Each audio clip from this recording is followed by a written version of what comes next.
Afternoon folks of 2025 of January, and first thing we got here is the Ferrari 812 TDF Coupe in this very lovely metallic white with the gloss carbon, which appears to be a navy blue, with the yellow brake calipers and cyan black wheels.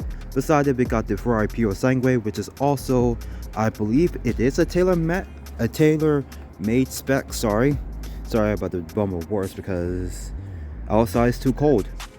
So comment down below which one would you pick of 1 to 2, the Ferrari Puro Sangue or the F12 TDF. It is now the second week of January of 2025, and starting off at the Dorchester we have a Mercedes SLS AMG Black Series in all metallic silver with the orange brake calipers and satin black wheels, which I'm just going to do a little quick walk around. Looks kind of cool, looks kind of good, but although approve. So now here on Mount Street we basically got a Mercedes AMG GT63 sedan, which is quite nice. So yeah, Mercedes AMG GT63 sedan coupe thingy, which kind of I do like as a daily driver potential, but I'm gonna do a little walk around. Nardo gray, red trim, and although kind of nice on Kuwait plates.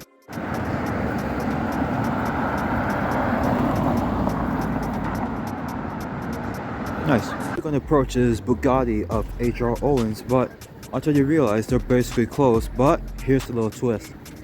You basically peer through the little emblem out here, you can really see the Bugatti Veyron just chilling just about there, which is quite nice. So now back at Ferrari, we basically got the Puro Sangue and the 296 GTB, but I do believe that's a Roma underneath the covers. But we're about to see the other one, which is in South Kensington, to see what else they have. A Mercedes G63 AMG 4x4 Square, also known as a G-Wagon 4x4 Square. Funny fact, this is contentionally is a not road legal car to have in the UK, but it is road legal to have everywhere except for here. Also here we basically got this lovely spec 812 Superfast Coupe. Appears to be, I'm not sure what plates are those, but I might as well give you the full description down below to let you know. The new Rolls-Royce Spectre, which is the new electric Rolls-Royce now.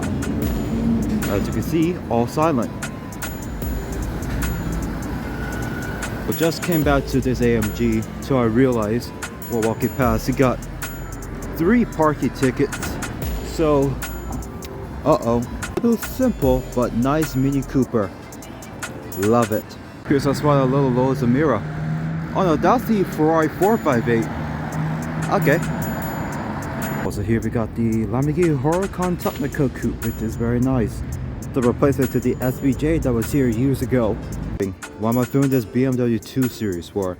It's not this, it's what behind it.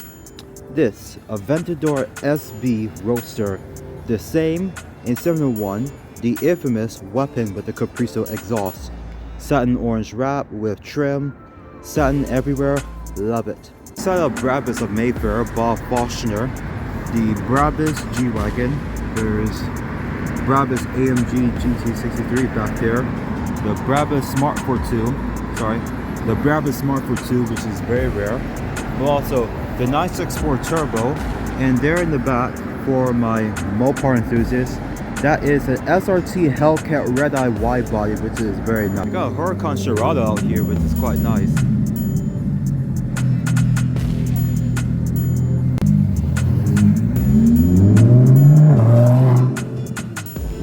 So now we're staying outside of Ferrari South Kensington. The first car we got here is this 812 Competizione Coupe, and it's very lovely Rosso Scuderia, which is appears to be in satin red, satin everywhere, but gloss silver wheels and a full tailor-made interior, which has got the Daytona Special bucket seats, but they're actually all Alcantara, which is very lovely. Also here we got a 458 Speciale Coupe, which is very nice.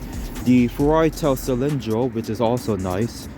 296 GTB, 812 Competizione Aperta, and a Puro Sangue there in the back, which is quite lovely.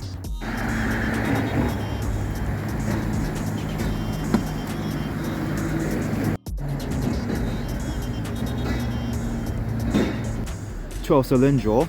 First ever time ever seeing one. Sorry about that. Nice. So now we got the new Ferrari 12 cylinder. It appears to be in blue Alessino, which is a metallic blue. But walking around it, it's like a fish like ship, something straight out of the future. But this is going to be the new introduction to the Ferrari V-Top hybrid that Ferrari will ever produce. So now at the end of January of 2025, we're back at again at GBE to see what's new and stuff. Enzo, usual 296, couple of Ferraris here. We also got the Bugatti Veyron Grand Sport, which I do believe I know the previous owner to this. It got the custom wheels, which is very nice. So they got new cars in the showroom at the meantime, but since they're moving cars and stuff, so I'm going to avoid that area for a bit, and we're going to focus on this area at the meantime. Starting off here, we got the 296 GTB and the very lovely Rosso Scuderia or Rosso Corsa. I forgot what it's called, but I'm going to place the text right here. SF9 Stradale, also in Rosso Corsa Gloss Red, which is quite good. 296 and very lovely metallic blue, which is quite. And right here, we basically got like my old Francis Bugatti Veyron Grand Sport. I do believe he is selling it for a good whopping amount, about 1.5 million. But everything about it is quite nice. The updated headlights, the very nice metallic metallic pearl flakes, which is quite nice. The gloss black custom wheels, which is very, very nice when you think about it. But the interior, which actually piqued my interest because he basically got the all Alcantara sky blue, which is quite nice. Here we basically got the two differences of the Huracan. This is the base model Huracan and the Huracan Shirado, which is the new recent one. So this came out in 2014, meanwhile this came out in 2023, which is the last of the Huracan models that they will ever produce in real life. Another good comparison, we got the Huracan Performante in gloss white and the Huracan Evo Spider in satin black, which I love. Like, it's super detailed, super polished when you think about it, which I love the most. But the Performante, he does got a yellow trim just on the front bit of the splitter, which the ALA system, which is all gloss forged carbon, which is okay when you think about it. We still got the Aventador SB Roadster in gloss black with the yellow trim, but it does got the Brook Racing exhaust, which I do want to hear it in person, but probably later on in spring. Also here we got the Audi R8 V10 Plus. Well, I thought it was a V10 Plus, but this is the V8 Quattro.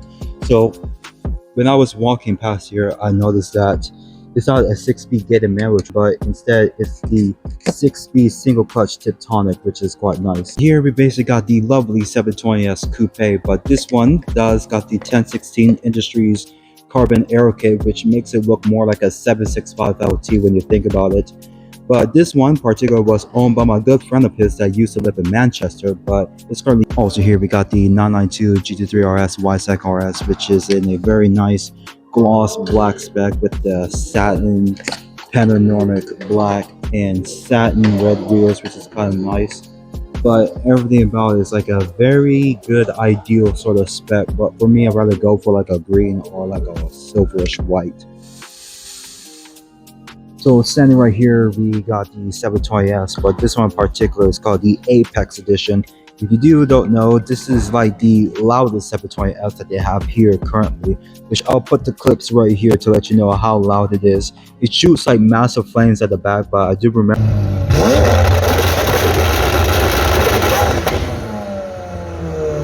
That concludes GPE of January of 2025. But if there's only 3 cars I would pick from here from the lineup, but this time I'm going to be New Year, New Me, Veyron, the 720S, which is at the back right there, and last but not least, the Ato GTS right about there, and that's it.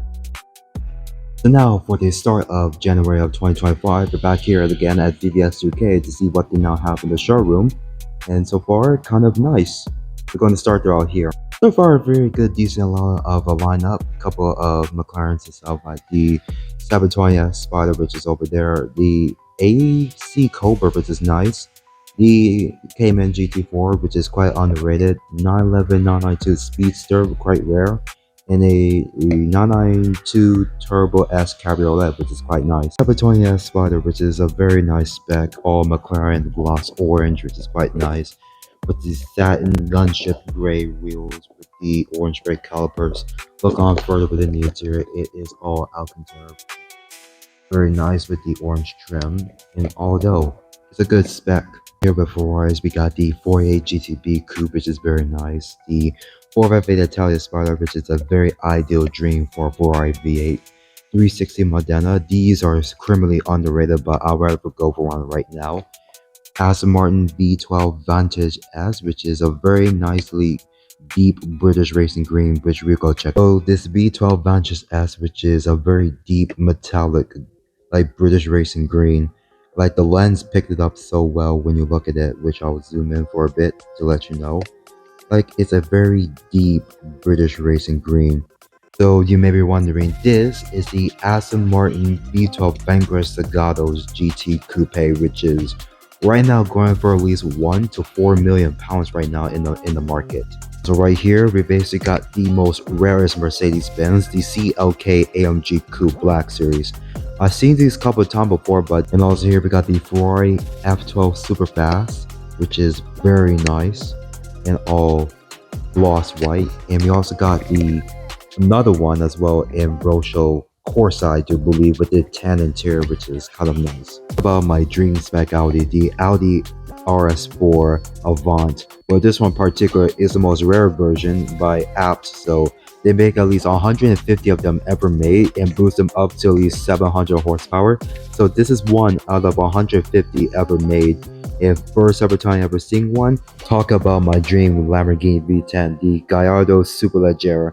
But this one in particular is the first gen Superleggera, which is the 5.0 liter naturally aspirated Formula 1 V10, which is very nice. But I kind of do want to get one as a 6-speed E-gear S-Tronic, or known as a single clutch transmission, or the 6-speed manual transmission.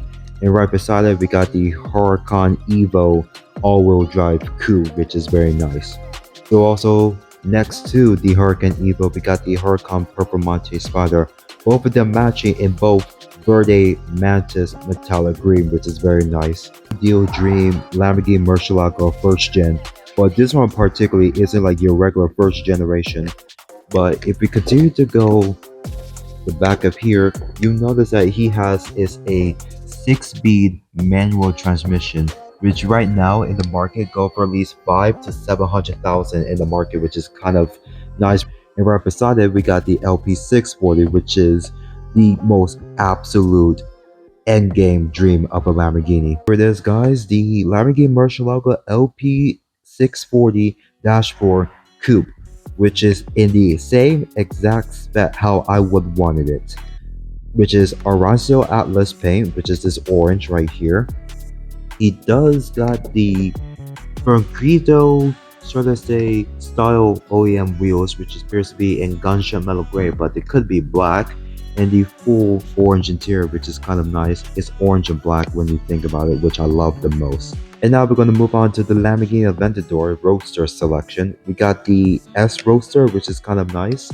We got the SV Roadster, which does got the roughest seats of all time, but the blue is kind of nice. And we basically got like my, should I say, ideal spec for the SV Roadster, which is in satin white with the most perfect interior that you're ever going to see for an SV Roadster.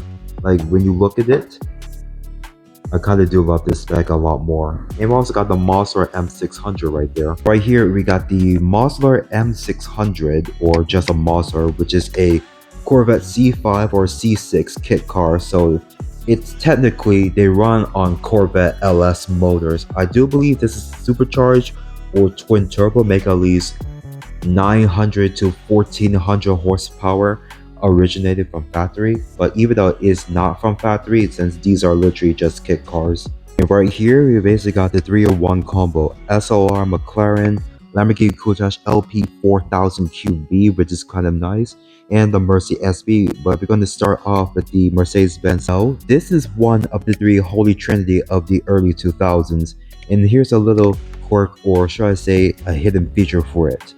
The badge itself, when you look at it, you're probably thinking that it's probably attached to the bumper or hood, but when you look at it, it does got vents, And what if I basically tell you that this emblem is basically a whole cold air intake which powers up the 4-liter V8. I do believe this is a 4-liter or 6-liter V8, but it's one of those.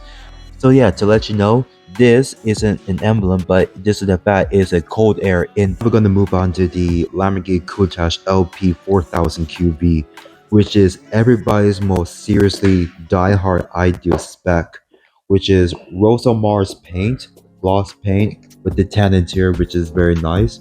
I keep on getting these confused. Has a 6-speed manual transmission, but it is in fact a 5-speed manual transmission, which goes on from the previous Lamborghinis like the Xpada and the Yelpas to the Countach, then now which carry on to the next predecessor, the Diablo, which ends off with the 5-speed manual transmissions. Then we have the literal dream Lamborghini of all time, the Murcielago LP670-4 Super Veloce, which is in fact my end game goal. The SV, when you look at it, it's super nice, even though it's more like a highlighter yellow, but in real life when you look at it, it's more like a lemon yellow. But the seats, which I do love the most, you look at the plaque, which is just about there, it says it's number 21 out of 350 ever made, which is the most important touch to it of all time. CSB, we got the Urus Performante, which appears to be in British Racing Green with the gloss black wheels, the gloss carbon trim, which is very nice. We also got the Lamborghini Urus as well, but appears to be in British Racing Green as well, but this time we got the tan interior, which is very nice, and the McLaren 650S Spider, which is also a very good, how should I say, like a daily driving supercar, but it's a very good beginner level supercar. That includes DBS UK of January of 2025. If there's only 3 cars I had to pick here, I'd rather go for is the LP640, the orange one right there, the SV, and the Audi RS4 Apt R, which is very nice. And with that concludes the VBS of 2025. Sometimes I wonder if I'm better off lonely. They want the truth so they know they can call on me. Like what you mean? She wanna act like she has morals, but she don't. Ops wanna hit me up to kick it, but I won't. I struggle trusting genuineness is a lot.